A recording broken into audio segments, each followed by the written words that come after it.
Hey YouTube, this is just a garage hack back here with part 2 of my brake job on my 2021 Subaru Ascent. Got the brakes on the back done, now I've moved to the front. Basically it's going to be a little bit easier because we don't have that electronic parking brake to deal with.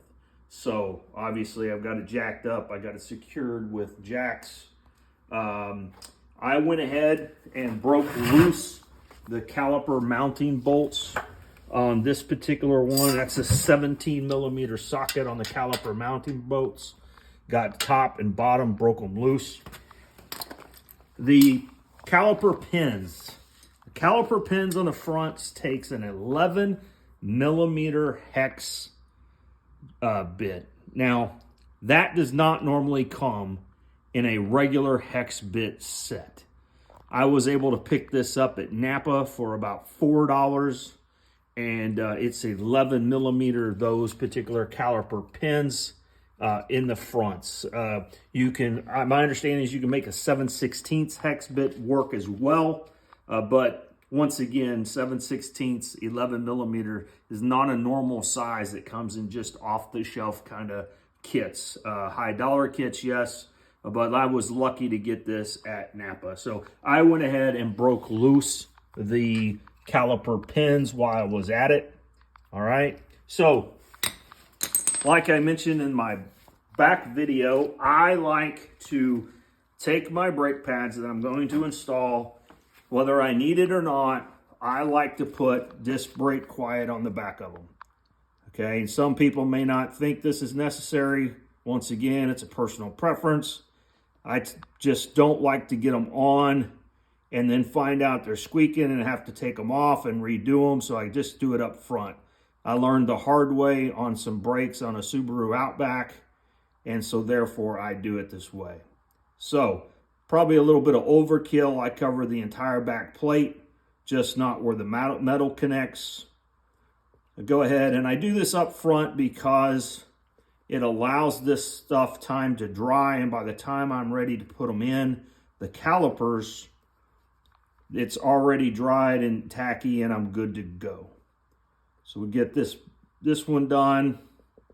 Okay, now this particular front brake clips inside the caliper. I think they call it a some kind of a bell housing or something. The inside the cylinder of the caliper that drives out the brake pad. So I'm going to cover the contact points on this, and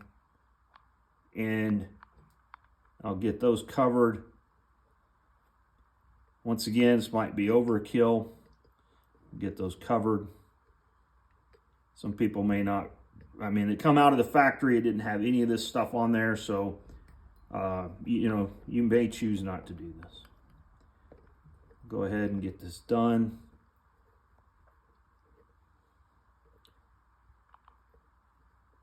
Just a layer all the way around.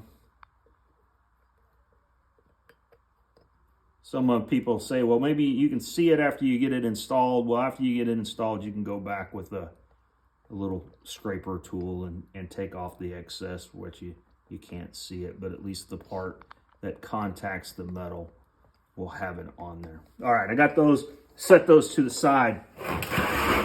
All right, so this particular front caliper, this is on an Ascent, but this is not unusual. I believe Lincoln, MKXs, MKZs had these kind of calipers and these kind of retainer clips. I think Ford Edge also had them, but the Ascents have these. And so you just got to be careful how you go about popping this off so it doesn't fly up in your face. What I have found is that I'll have my cameraman back up so he doesn't get hit in the face. Look, I'm already getting rid of this brake pad, so I don't really need it. So I'm going to get in there and pry this out of there.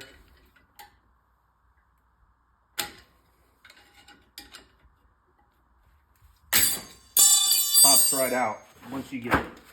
So you pop that out. All right.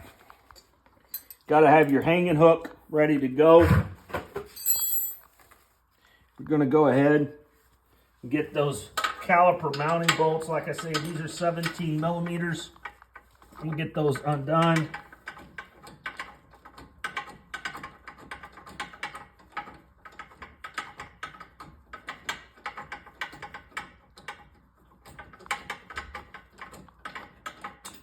Okay, we got the top, bottom out.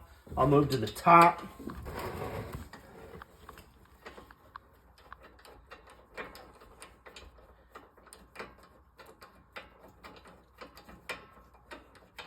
I can do this by hand unless that rotor shifts and it starts applying pressure to the caliper, and then I'll have to pick up the wrench again. But right now it's cooperating with me.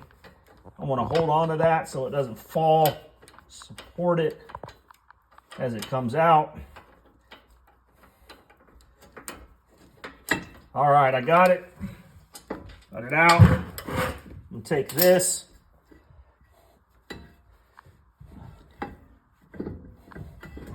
I'm gonna turn it over like that. I'm gonna take my hanger clip, stick it on my strut. All right, I got it. I've got her secured. She's not gonna go in. As you can see, the outside pad popped out very easily. Set that off to the side. Inside pad pops out. Now, you got to push the cylinders back in, and how I do that is that, well, I should have left this in there, but I set these in here. I use those as a,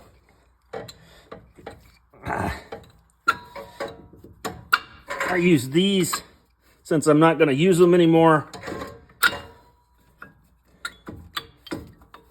I'll go ahead and use these brake pads again to push that back in there with a,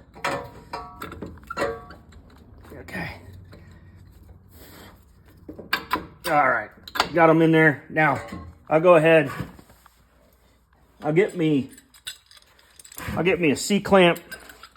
You want to get you something, some kind of a disc or something hard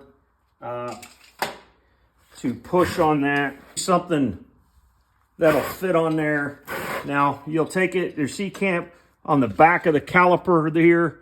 You'll put this in here on the brake pad, and you'll push in one side, then you'll move over to the other side. Now, the one thing I'll caution you on this is that don't go crazy. Know when that cylinder's pushed back in.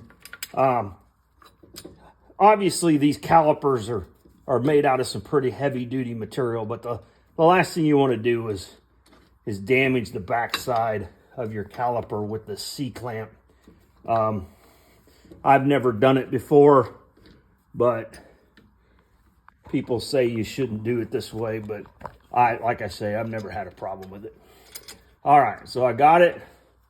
Push it in. Now remember, as this is pushing in, your fluid's going back into your line, okay?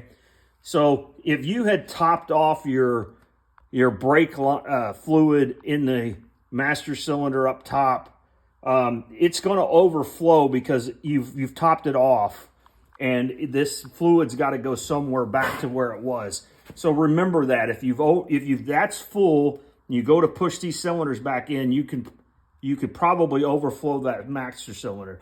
I keep my level not at maximum level. It's always in between low and high.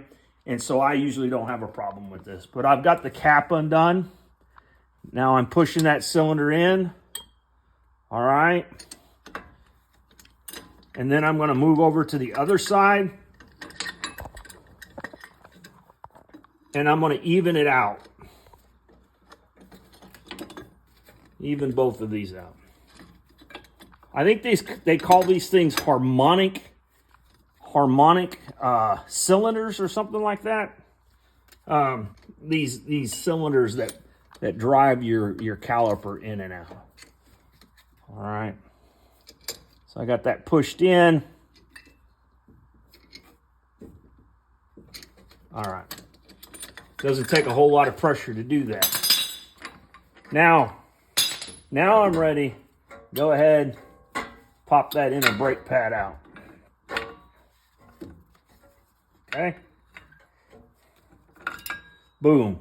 Now you'll see I had 55,000 miles on this, and I'm a little bit kicking myself in the tail for going ahead and doing this project. These brakes were perfectly fine. When I did my Subaru Outback at 55,000 miles, though, they were not perfectly fine. There was uneven wear because of the salt and stuff had uneven weared the brake pads on the front right side, which is the one that wears out the fastest. Okay, so I like, before I put everything back together, I also like to take some anti-seize and I like to put it in the grooves where the tabs to the parking pads go. I do that because I had on my truck, I had a brake seize up one time when I was out of town. That's not a good feeling. You're away from your tools. So some people do this, some people don't. I just throw it in there. It allows for a little bit of a slick surface for that brake to slide back and forth in. I have never had a single issue regarding using this in there. Okay, do it in this tab here. Okay, and then one last spot here. Okay, now I got that on. Take my inside brake pad, kick some of that dirt out of there. All right, I'll set my pad in here. I got it into the grooves that it needs to fit into. A little bit of that off, wipe my hands off. All right, now we'll push that pad in there.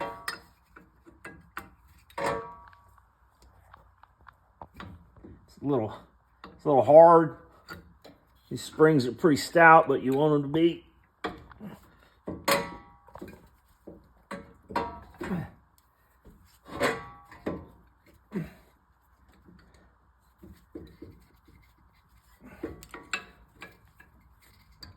All right, I got it in there. Easy enough. There you go, got that in there. All right, spreading my caliper back out. Now, let's go on the outside ones. Outside brake pads. Slip them in here. Okay. Put them in the groove. Got it seated. All right. Now take that retainer clip. Goes in like that.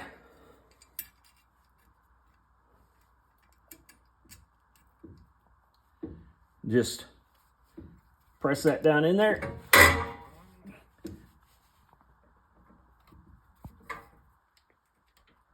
It's kind of tight.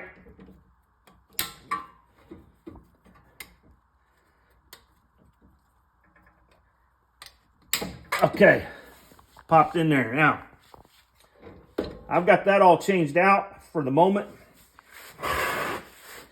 Get our brand new rotor.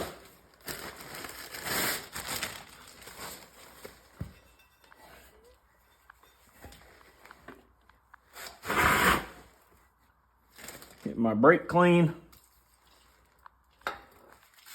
All right, got my paper towels.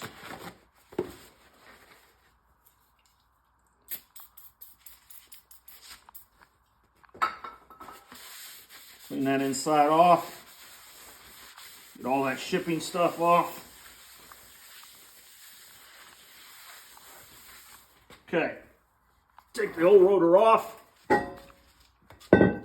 Now remember, if this gets stuck on there, Subaru has drilled an 8mm bolt hole, 2 of them, on this. Don't fight these things with a hammer. Don't beat them with a blow hammer. Just get you some 8mm bolts, bolt them in there, and they'll pop right loose. I've had them stuck on there pretty good on my truck, but this job's been relatively easy. Now, I like to take brake cleaner, clean this off in between the lug nuts.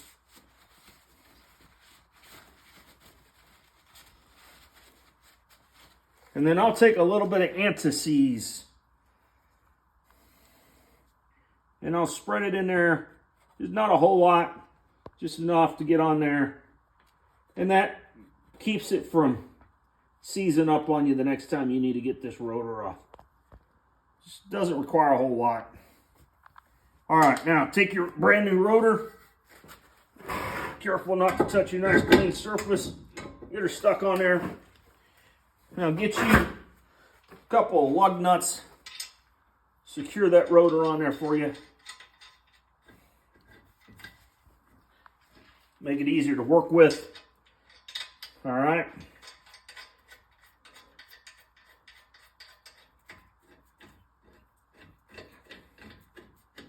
All right, now clean that.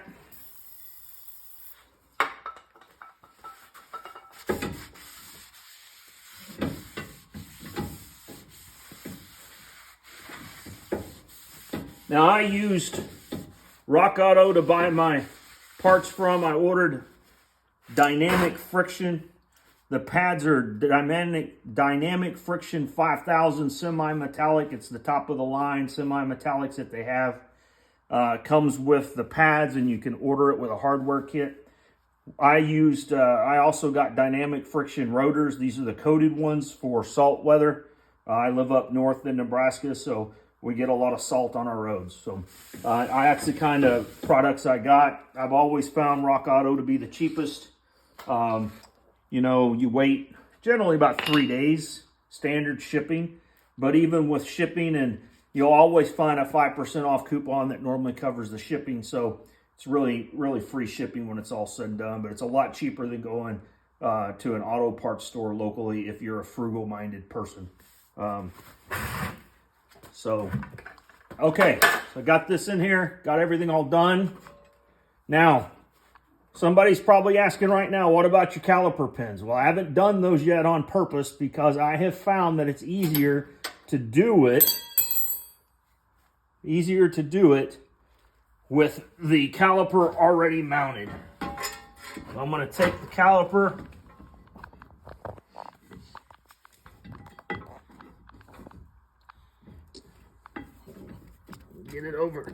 get the caliper over the rotor, slid in, find my bolt for my top caliper mounting bracket.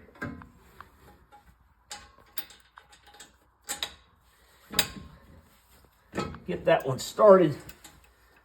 So be able to take the weight off. There. Nope.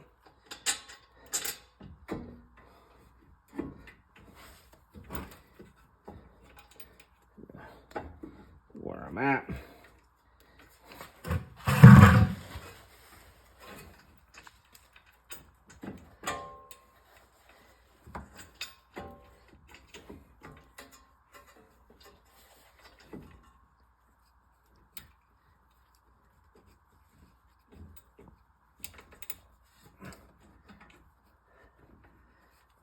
Maybe.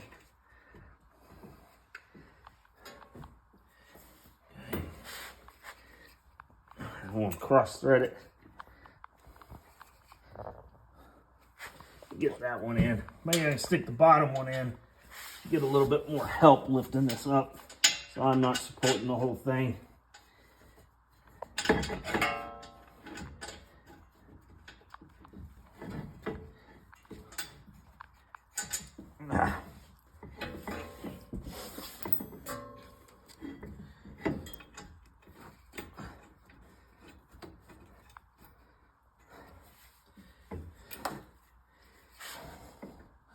All right, I got that one just started. I'm gonna crawl under here and get this one on the bottom.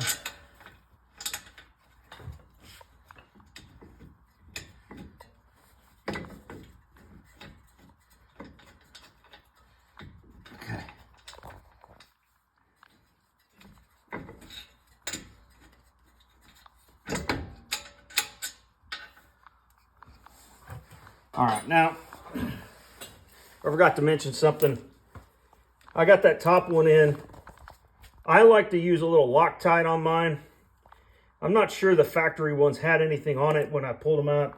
There's no Loctite on it. But I like to put a little on mine just to be safe. A lot of people don't, but I like to.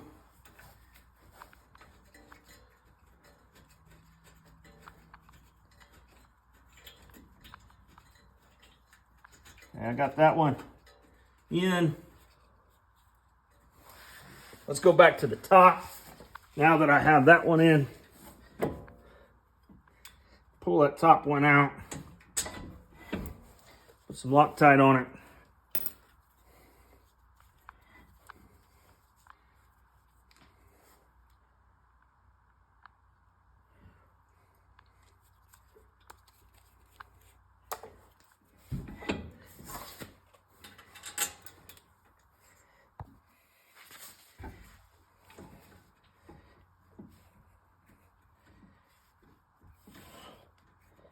All right, I got that started.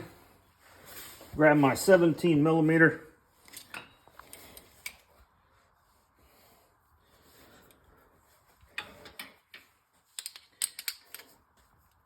Now you're going to want to torque this to the proper torque spec.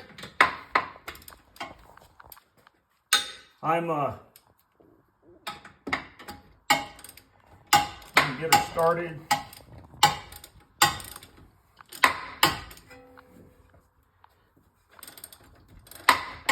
Look up the proper torque spec on this.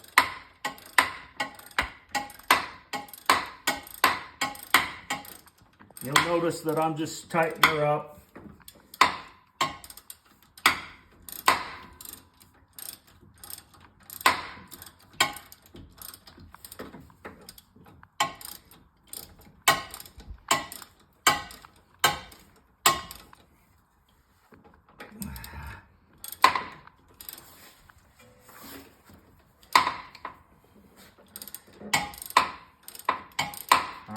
Here we go.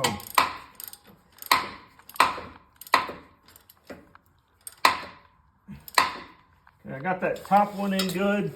I'm going to go down to the bottom one and give it a good tightness.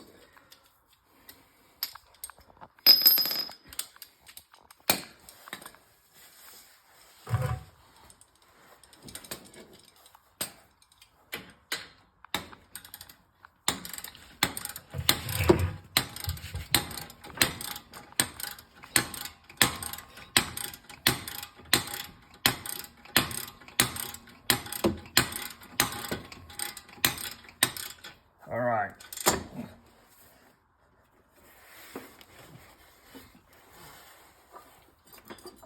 All right, that should do it. When I took it off from the factory, it wasn't too impossible to get off, so. But I know some people are technical and they want to use the proper torque spec. All right, let's get that top one good and secure.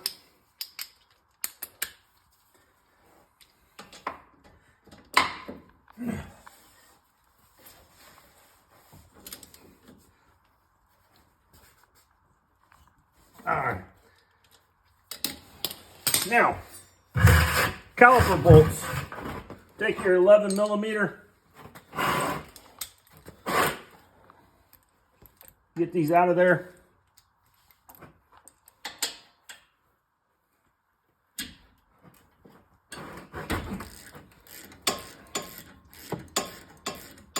A lot easier to work on them one at a time in the caliper with everything mounted. Everything stays aligned for you. These are really long threaded caliper bolts.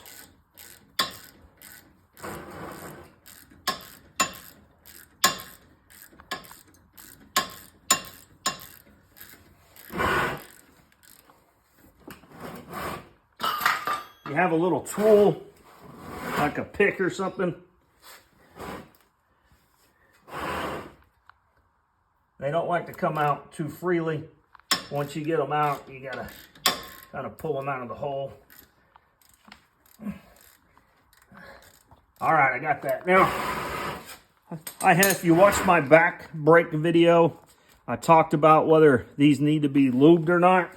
They're pretty dry. I mean, it doesn't look like there's been anything on them out of the factory, but I'm going to go ahead and put some on there. Doesn't take a whole lot with the, given the tolerance that's in there.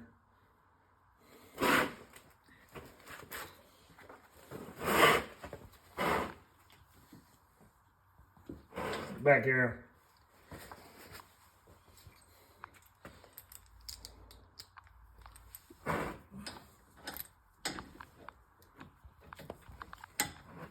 Okay. We'll get her back in.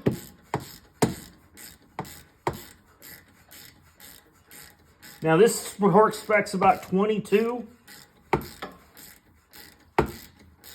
So I'm not going to go and crank on it too hard. It just needs to be in there to guide the caliper back and forth. So that should do it. And we'll get down here to the bottom. Get it out.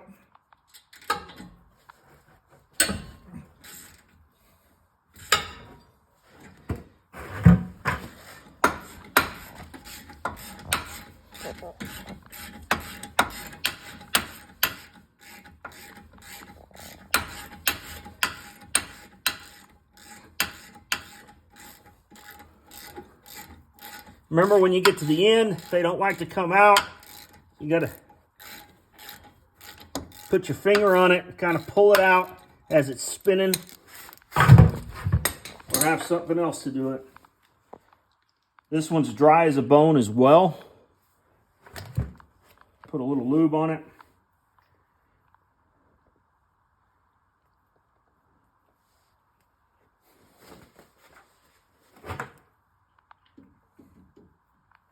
Put back in.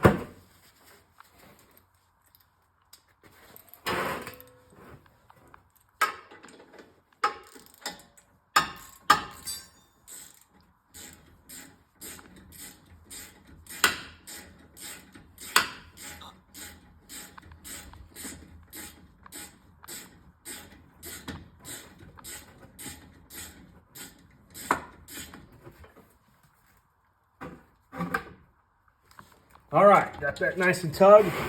Now remember, you had these plugs that go into your caliper pin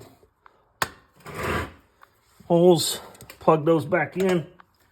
There you go. So much easier than the back brakes because you're not messing with that electronic parking brake. Much easier. You got everything on there. Now you're ready to put your wheels back on and give it a test drive. So I hope you enjoyed the video. Please hit like, subscribe, and check back every so often for another do-it-yourself home video, and hopefully I can help you guys out.